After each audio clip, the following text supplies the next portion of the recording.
हाँ, hello everyone. आज हम बात करेंगे relative reactivity of aryl halide with respect to alkyl halide, reaction of side chain halogen compound और न्यूक्लियोफिलिक एरोमेटिक सब्स्टिट्यूशन रिएक्शन की बात करेंगे। तो इनको वन बाय वन डिस्कस करेंगे। फिर हम बाद में लास्ट में बात करेंगे reactivity of allyl halide, vinyl halide और क्या aryl halide with respect to क्या एल्काइल हैलाइड। ठीक है भाई, तो स्टार्ट करते हैं आज अपना topic relative reactivity of aryl halide with respect to alkyl halide. देखो मैंने इस पे लिख रखा है एक्सप्लेनेशन बेस्ड अपॉन रेजोनेंस की, जो इसको एक्सप्लेन करेंगे, इसका जो एक्सप्लेनेशन देंगे वो किसके बेसिस पे है, रेजोनेंस के बेसिस पे है। देखो भाई, जब मेरे पास यहाँ रेजोनेंस होगा, क्लोरीन के पास लोन पेयर है, क्लोरीन का क्या लगता है प्लस आर लगता है, रेजोनेंस होगा तो इलेक्ट्रॉन लोन पेयर होगा तो इलेक्ट्रॉन देंगे।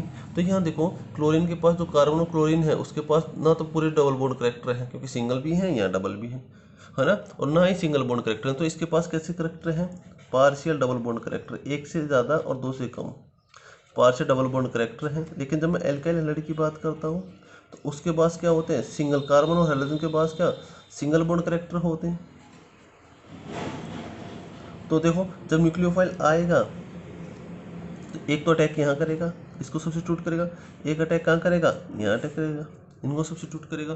तो जल्दी बॉन्ड कौन सा टूटेगा, carbon carbon hydrogen single bond टूटेगा, क्योंकि यहाँ सिंगल बॉन्ड है या एक से ज़्यादा बॉन्ड है। तो यहाँ कम एनर्जी देनी पड़ेगी, यहाँ ज़्यादा एनर्जी देनी पड़ेगी। जल्दी सब्स्टिट्यूट कौन करेगा, न्यूक्लियोफाइल किसको सब्स्टिट्यूट करेगा, इस हैलोजन को।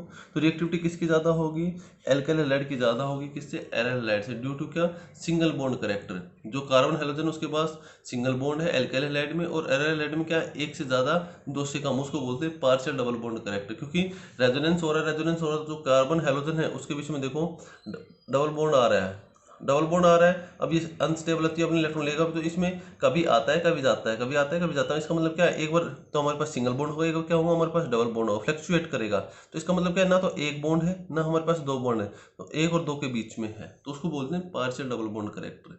तो एक तो मैं सिंगल बॉन्ड को तोड़ूं और एक में एक से ज़्यादा बॉन्ड को तोड़ूं, तो मेरे पास क्या एनर्जी कहाँ कम देनी पड़ेगी, जहाँ सिंगल बॉन्ड होगा।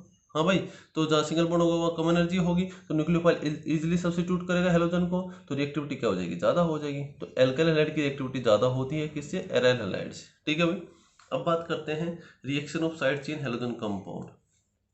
वही है न्यूक्लियोफाइल है, एम लिख रखा है reaction involving halogen atom, reaction with क्या, एल्कली। एल्कली में मतलब क्या, ये न्यूक्लियोफाइल अटैक करेगा और बाहर करेगा, ये पीछे भी पड़ा है हमने, CH2KOH बनेगा और KCl बाहर। यहाँ दो मोल हैं तो दो बार अटैक करेगा, बाहर करेगा, फिर अटैक करेगा, बाहर करेगा। दो आप लोगों ने पढ़ रखा, अगर मेरे पास एक कार्बन में दो हाइड्रोक्सिल ग्रुप है तो वाटर मॉलिक्यूल क्या होता है, बाहर होता है ड्यू टू अनस्टेबिलिटी, और किसकी फॉर्मेशन कर देगा, बेंजाइल की फॉर्मेशन कर देगा। अनस्टेबल होते हैं कार्बन दो हाइड्रोक्सिल ग्रुप, क्योंकि दोनों के पास दो दो लोन पे रिपल्शन होगा, रिपल्शन होगा तो क्या पोटेंशियल एनर्जी बढ़ेगी, स्टेबिलिटी क्या हो जाएगी, कम हो जाएगी, जिसके कारण अपना वाटर मॉलिक्यूल का लॉस करके क्या बना देंगे, एल्डिहाइड बना देंगे, और वो भी क्या, बेंजाइल्डिहाइड। ठीक है भाई, आगे देखो।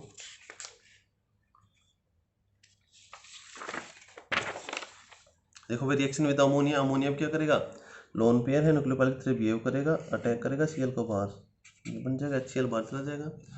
रिएक्शन में क्या, पोटेशियम साइनाइड Cn नेगेटिव क्या है, न्यूक्लियोफाइल है, अटैक करेगा, बाहर करेगा।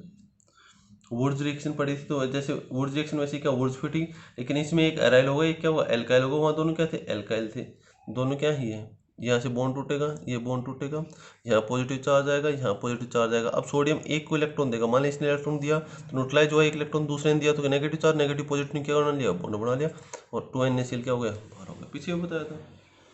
फिडलक्राफ्ट रिएक्शन देख लो, लेविस एसिड है, लेविस एसिड क्या करेगा, कार्बन हाइड्रोजन बॉन्ड को तोड़ने का काम करेगा, तो टूटेगा, यहाँ पॉजिटिव चार्ज आएगा, रिंग अटैक करेगी, जुड़ जाएगी। ठीक है भाई, दोबारा से देख लो, जो हमारे पास लेविस एसिड होते हैं वो क्या होते हैं, कार्बन हाइड्रोजन बॉन्ड को तोड़ने का काम करते हैं, क्योंकि लोन पेयर एक्सेप्टर होता है, हाइड्रोजन के पास क्या लोन पेयर एक्सेप्टर है, लोन पेयर अपने देगा, ये लोन पेयर देगा, तो मुझे पता है ये बॉन्ड जब स्ट्रॉन्ग होगा, ये बॉन्ड वीक होगा, तो ये बॉन्ड क्या हो जाएगा, क्लीवेज हो जाएगा। तो यहाँ क्या आएगा, पॉजिटिव चार्ज आएगा। अब बेंजीन करेगा, पाई बॉन्ड है, पाई बॉन्ड से क्या करेगा, अटैक करेगा, और किसकी फॉर्मेशन कर देगा, प्रोडक्ट की फॉर्मेशन कर देगा, प्लस HCl क्या हो जाएगा, बाहर चल जाएगा। रिडक्शन है, रिडक्शन में क्या, एक HCl बाहर जाएगा, दो H है, एक तो HCl बाहर जाएगा, एक क्या बना देगा, टोलिन बना देगा। किससे करते हैं, जिंक कॉपर से करते हैं और एथेनॉल से करते हैं। ठीक है भाई, सिंपल सी रिएक्शन ही पढ़ रखी है आप लोगों ने। ऑक्सीडेशन करेंगे, देखो ऑक्सीडेशन करेंगे तो एक तो बेंजोइक एसिड बनेगा, और एक अगर लेड नाइट्रेट के प्रेजेंस में करेंगे तो क्या बनेगा, एल्डिहाइड करेगा। ध्यान रखना, जब भी मैं ऑक्सीडेशन करूंगा HNO3 की प्रेजेंस में तो क्या बनेगा, बेंजोइक एसिड, और जब मैं ऑक्सीडेशन करूंगा किसी लेड नाइट्रेट की प्रेजेंस में तो क्या बनेगा, बेंजाइल्डिहाइड है। ध्यान रखना भाई, ठीक है। अब हेलोजनेशन ऑफ साइड रिएक्शन में क्या है, जब मैं एच न्यू लेता हूँ तो क्या रेडिकल इनिशिएट होता है, रेडिकल की फॉर्मेशन होती है, तो यहाँ Cl रेडिकल टूटेगा, CH2 रेडिकल बनेगा। अब मुझे पता है, देखो यहाँ जब ये ऐसे टूटेगा रेडिकल की फॉर्म में, और मुझे Cl2 पता है कैसे टूटेगा, रेडिकल की फॉर्म में टूटा, ठीक है भाई। तो यहाँ रेडिकल, यहाँ रेडिकल, यहाँ एच रेडिकल निकलेगा, एच रेडिकल ले जाएगा तो हमारे पास ये बन जाएगा, ठीक है। फिर एक एच रेडिकल निकलेगा यहाँ से, एक एच Cl रेडिकल जुड़ेगा तो ये बन जाएगा। दोबारा से देखो इसको, Cl रेडिकल ये टूटेगा, Cl रेडिकल और क्या Cl रेडिकल में टूट गया Cl2। अब मुझे पता है ये एच रेडिकल यहाँ से निकले तो मोस्ट स्टेबल बनेगा, मोस्ट स्टेबल क्यों बनेगा रेडिकल, देखो मोस्ट स्टेबल रेडिकल इसलिए बनेगा CH2 और यहाँ CHCl हो गया और रेडिकल, ये रेजोनेंस से स्टेबलाइज है। देखो ये रेडिकल इनिशिएट होगा, एच रेडिकल निकलेगा तो एक Cl रेडिकल यहाँ जुड़ जाएगा, एक HCl बाहर चला जाएगा, ऐसे ही यहाँ हो जाएगा, ठीक है भाई। तो ये हमारे पास रिएक्शन थी क्या, हेलोजनेशन ऑफ साइड रिएक्शन।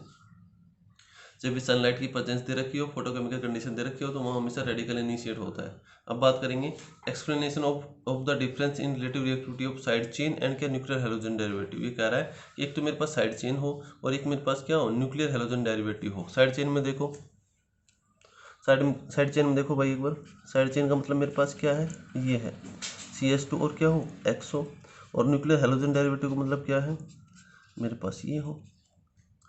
ये कह रहा है nature of carbon halogen bond, क्या नेचर है, तो नेचर देखो यहाँ तो मेरे पास कार्बन कार्बन क्या, carbon carbon carbon halogen single bond है यहाँ, तो पीछे भी बात की है। और यहाँ देखो लोन पेयर है इसके पास, तो रेजोनेंस में जाएगा, तो यहाँ क्या है पार्शियल डबल बॉन्ड करेक्टर है। तो रिएक्टिविटी न्यूक्लियोफाइल की तरफ किसकी ज़्यादा होगी, न्यूक्लियर हेलोजन साइड चेन वाले की ज़्यादा होगी, किससे न्यूक्लियर हेलोजन कंपाउंड से, क्योंकि पार्शियल डबल बॉन्ड करेक्टर यहाँ सिंगल बॉन्ड करेक्टर है। तो मैं जब न्यूक्लियोफाइल सब्स्टिट्यूट करने आएगा तो इजीली किसको सब्स्टिट्यूट करेगा, सिंगल बॉन्ड वाले को, क्योंकि यहाँ एनर्जी कम देनी पड़ेगी और यहाँ एनर्जी ज़्यादा देनी पड़ेगी, क्योंकि यहाँ एक से ज़्यादा डबल बॉन्ड है तो इनको तोड़ने के लिए ज़्यादा एनर्जी देनी पड़ेगी, यहाँ कम देनी पड़ेगी, ठीक है। पीछे भी बात की रिएक्टिविटी। दूसरी बात अगर मैं बात करूँ हाइब्रिडाइजेशन की, तो मेरे पास क्या CH2 क्या X हो गया। दूसरा यहाँ हाइब्रिडाइजेशन की बात करूँ तो क्या ये हो गया, ठीक है भाई। यहाँ क्या sp2 sp3 सॉरी, और यहाँ क्या sp2, ठीक है भाई। यहाँ देख लेना आप लोग कर लोगे। अब चलते हैं अब देखो, अब बात करते हैं mechanism of nucleophilic aromatic substitution bye molecular displacement mechanism की बात करेंगे। इसमें दो मैकेनिज्म पढ़ेंगे, एक तो क्या एडिशन एलिमिनेशन मैकेनिज्म और दूसरा पढ़ेंगे एलिमिनेशन एडिशन मैकेनिज्म, और ये क्या बोलेंगे उसको बेंजाइन मैकेनिज्म। ये इंपॉर्टेंट है, ये आ सकता है भाई, लेकिन होता कैसे देखो। पहले बात करेंगे हम एडिशन एलिमिनेशन मैकेनिज्म की। हम इसे ध्यान रखना, जब भी एडिशन एलिमिनेशन का मतलब क्या, पहले क्या एडिशन होगा फिर क्या होगा एलिमिनेट होगा, और जब एलिमिनेशन एडिशन का मतलब क्या है, पहले एलिमिनेट होगा फिर क्या होगा एडिशन होगा किसी का भी, ठीक है भाई। तो पहले पढ़ेंगे हम क्या एडिशन एलिमिनेशन मैकेनिज्म, उसमें बात करेंगे फॉर्मेशन ऑफ कार्बन आयन। देखो भाई मेरे पास न्यूक्लियोफाइल है, न्यूक्लियोफाइल मुझे पता है यहाँ अटैक कर सकता है इसको सब्स्टिट्यूट करने के लिए, क्योंकि हेलोजन है अटैक करेगा, ये पाई बॉन्ड का शिफ्ट होगा, देखो ये पाई बॉन्ड शिफ्ट होगा यहाँ। अब देखो यहाँ मेरे पास किसकी फॉर्मेशन होगी, कार्बन आयन की फॉर्मेशन होगी। अब फिर रेजोनेंस हो सकता है यहाँ, ये यहाँ आई, यहाँ आई, ये हो गया, फिर इसमें रेजोनेंस हो सकता है ये यहाँ आई, ये यहाँ रेजोनेंस, तो फॉर्मेशन क्या हुई कार्बन आयन की फॉर्मेशन हुई ना। तो ये इसका क्या लिख दिया रेजोनेंस हाइब्रिड दिखा दिया इसका।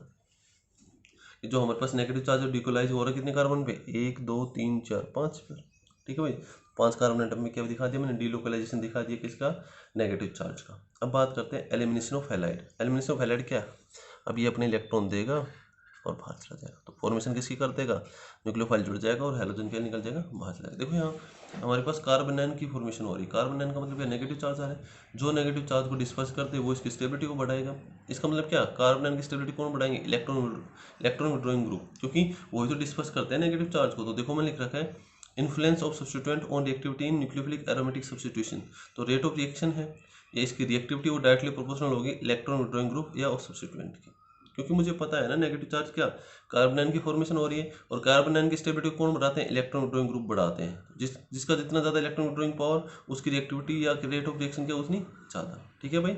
ये था हमारे पास एडिशन एलिमिनेशन मैकेनिज्म। इसमें हमने 2 स्टेप पढ़े, पहला स्टेप था फॉर्मेशन ऑफ कार्बन आयन और दूसरा था एलिमिनेशन ऑफ हैलाइड, ठीक है। अब बात करते हैं आगे देखिए आगे बात करते हैं, इसमें लिख रखा है influence of substituent on orientation in nucleophilic aromatic substitution, कि क्या इन्फ्लुएंस है जब ग्रुप जुड़ेगा इन न्यूक्लियोफिलिक एरोमेटिक सब्स्टिट्यूशन में। मान लिया मैंने कोई NO2 ग्रुप लगा दिया, उसका क्या इन्फ्लुएंस है न्यूक्लियोफिलिक एरोमेटिक सब्स्टिट्यूशन रिएक्शन में। देखो भाई, मैंने बताया पीछे NO2 क्या एक इलेक्ट्रॉन विड्रॉइंग ग्रुप है, और मैंने बताया था कि जो इलेक्ट्रॉन विड्रॉइंग ग्रुप होते हैं वो क्या एडिशन एलिमिनेशन रिएक्शन की रेट को बढ़ाते हैं, उसकी रिएक्टिविटी को बढ़ाते हैं, क्योंकि वहाँ किसकी फॉर्मेशन हो रही है, कार्बन की फॉर्मेशन हो रही है। देखो भाई, तो मैंने लिख भी रखा है it may be noted that the carbon form in the case of ortho meta and para isomers. तो स्टेबिलिटी ऑफ कार्बन क्या होगी, डायरेक्टली प्रोपोर्शनल होगी इलेक्ट्रॉन विड्रॉइंग ग्रुप की। ठीक है भाई, देखो मैंने पहले ग्रुप के रेस्पेक्ट में ऑर्थो पे क्या अटैक कराया, किसका, न्यूक्लियोफाइल का। तो देखो ऑर्थो पे अटैक कराया, ऑर्थो अटैक हुआ तो मेरे पास कहाँ जनरेट हुआ, ये हुआ नेगेटिव। अब यहाँ क्या होगा, डिलोकलाइजेशन होगा, नेगेटिव चार्ज यहाँ, ये आ गया। अब ये यहाँ और ये यहाँ, नेगेटिव चार्ज कहाँ है, यहाँ आ गया। इसका मतलब क्या है, देखो ये इलेक्ट्रॉन विड्रॉइंग ग्रुप और नेगेटिव चार्ज इसके ऊपर, तो इलेक्ट्रॉन विड्रॉइंग ग्रुप को क्या करेगा, नेगेटिव चार्ज क्या करेगा, डिस्पर्स करेगा ना भाई, इसके ऊपर ही तो आ रहा है नेगेटिव चार्ज। अब इसको क्या करेगा, डिस्पर्स करेगा, डिस्पर्स का मतलब खींच लेगा, देखो ये बन जाएगा। तो मतलब स्टेबिलिटी को बढ़ा रहा है इसकी, तो है ना।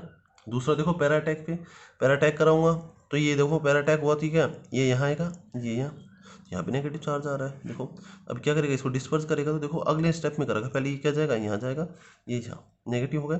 अब ये यहाँ आएगा, ये यहाँ आएगा, तो देखो अब इसको डिस्पर्स कर रहा है ना। नेगेटिव आया, नेगेटिव यहाँ आएगा, ये ऐसे चला जाएगा, तो देखो डिस्पर्स किया ना नेगेटिव चार्ज को, तो पैरा पे भी डिस्पर्स कर रहा है। लेकिन जब मैं मेटा की बात करूँ, मेटा अटैक कर रहा हूँ, तो मेटा अटैक में देखो ये यहाँ जाएगा, ये यहाँ जाएगा, ये बना। अब ये यहाँ जाएगा, ये यहाँ जाएगा। ऐसा कोई नहीं है जिसकी NO2 के ऊपर नेगेटिव चार्ज आ रहा हो, NO2 वाले कार्बन पे नेगेटिव चार्ज आ रहा हो, यहाँ भी नहीं आ रहा, यहाँ भी नहीं आ रहा, यहाँ भी नहीं आ रहा, लेकिन यहाँ आ रहा है और यहाँ आ रहा है। तो ये दोनों, तो इसको जो कार्बन, जिस कार्बन से NO2 जुड़ा हुआ है उस कार्बन पे नेगेटिव चार्ज आता, तो NO2 क्या करेगा, उस इलेक्ट्रॉन को डिस्पर्स कर लेगा, तो स्टेबलाइज कर देगा। लेकिन यहाँ ऐसा कुछ नहीं है। हमेशा ध्यान रखना कि जो मेरे पास ऑर्थो और पैरा अटैक है वो फास्ट होगा किसके रेस्पेक्ट में, मेटा अटैक के रेस्पेक्ट में, क्योंकि स्टेबलाइज भी हो रहा है और मोर रिएक्टिव भी है, क्योंकि जो नेगेटिव चार्ज आ रहा था उसको कौन डिस्पर्स कर रहा है, NO2 ग्रुप्स डिस्पर्स कर रहा है। ठीक है भाई। अब बात करते हैं comparison of aliphatic and aromatic nucleophilic substitution. हमें पता है SN1 रिएक्शन में क्या कार्बोटाइन की फॉर्मेशन होती है, इसको स्टेबलाइज कौन करता है, इसको स्टेबलाइज करता है इलेक्ट्रॉन रिलीजिंग ग्रुप, क्योंकि कार्बोकेटाइन बनेगा तो कौन स्टेबलाइज करेगा, इलेक्ट्रॉन रिलीजिंग ग्रुप स्टेबलाइज करेगा, क्योंकि डिस्पर्स तो इलेक्ट्रॉन रिलीजिंग ग्रुप ही डिस्पर्स करेगा ना। और इसमें क्या एसिंटोम क्या बनती है, ट्रांजिशन स्टेट बनती है। तो यहाँ हम क्या देखते हैं, स्टेरिक फैक्टर देखते हैं। और बायोमोलिकुलर न्यूक्लियोफिलिक एरोमेटिक सब्स्टिट्यूशन में कौन स्टेबलाइज करेगा, देखो कार्बोनाइन हो रहा है तो इसको कौन स्टेबलाइज करेगा, इलेक्ट्रॉन विड्रॉइंग ग्रुप स्टेबलाइज करेगा। ठीक है भाई।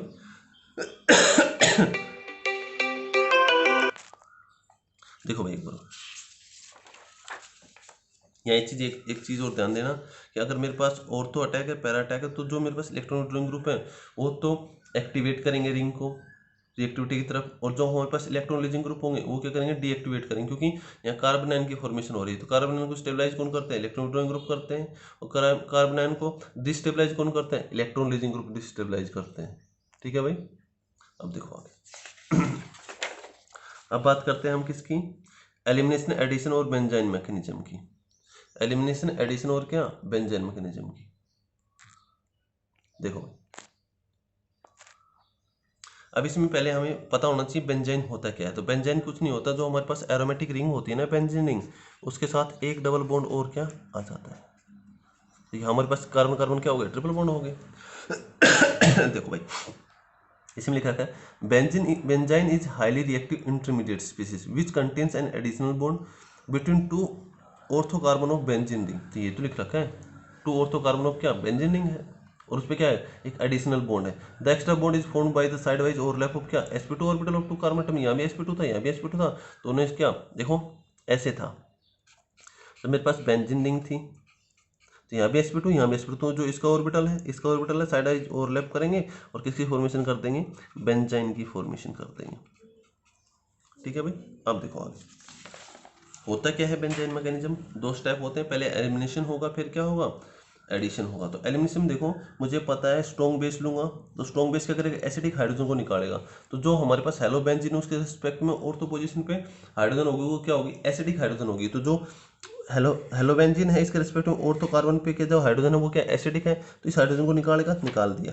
तो एलिमिनेशन कर दिया, कार्बन आयन फर्स्ट के जनरेशन हो गई। ठीक है, अब देखो ये इलेक्ट्रॉन यहाँ जाए, ये बाहर जा, किसकी फॉर्मेशन होगी, बेंजीन की फॉर्मेशन होगी।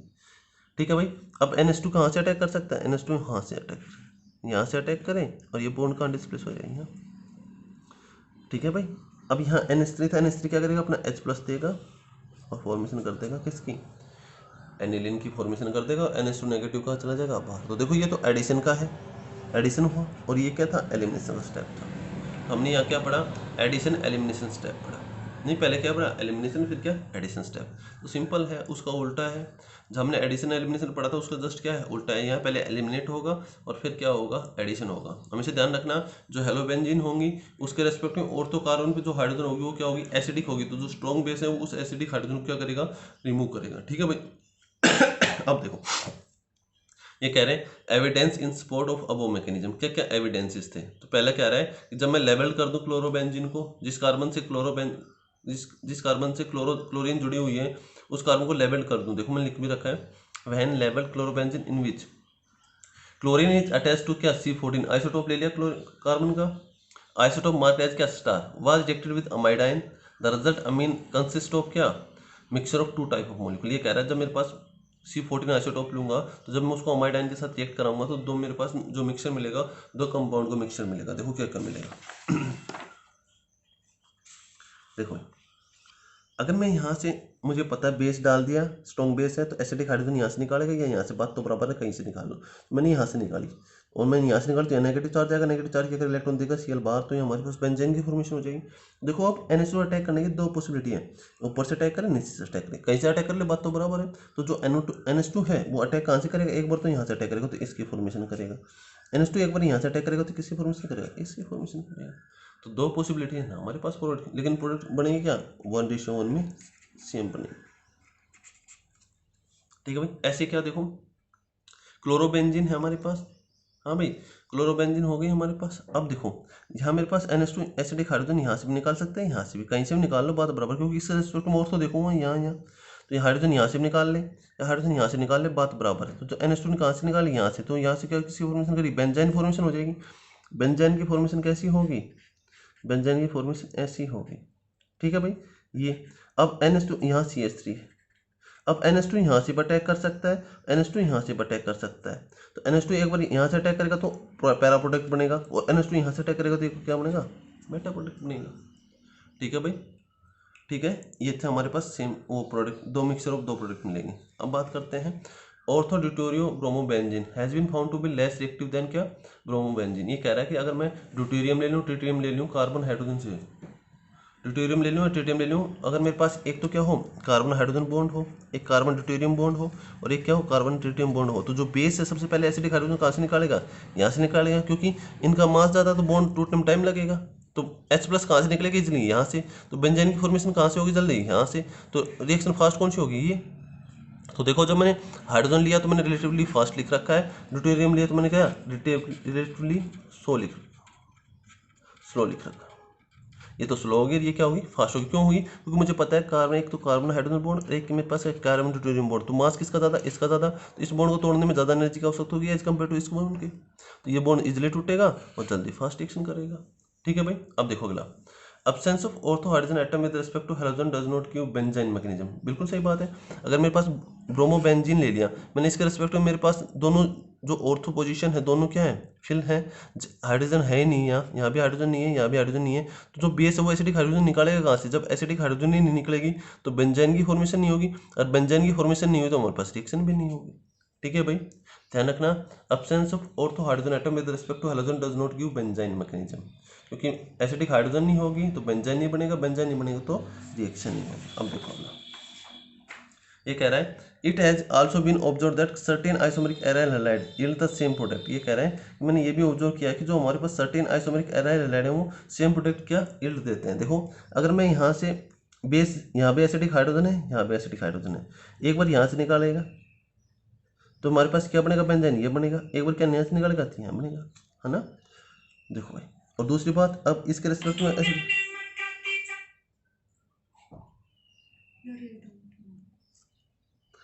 देखो भाई, हमारे पास ये है OCH3Br है, NH2 है। इसके रेस्पेक्ट में एसिडिक हाइड्रोजन कहाँ है, यहाँ है। तो एसिडिक हाइड्रोजन यहाँ से निकलेगी और इसके रेस्पेक्ट में यहाँ से निकलेगी। एसिडिक हाइड्रोजन यहाँ है क्योंकि इसका क्या लगता है, -I लगता है, तो स्टेबलाइज करेगा इसको। तो जब यहाँ से एसिडिक हाइड्रोजन निकालूंगा तो बेंजीन कौन सा बनेगा, ये बेंजीन बनेगा। और यहाँ से एसिडिक हाइड्रोजन निकालूंगा तब भी बेंजीन कौन सा बनेगा, सेम बेंजीन बनेगा।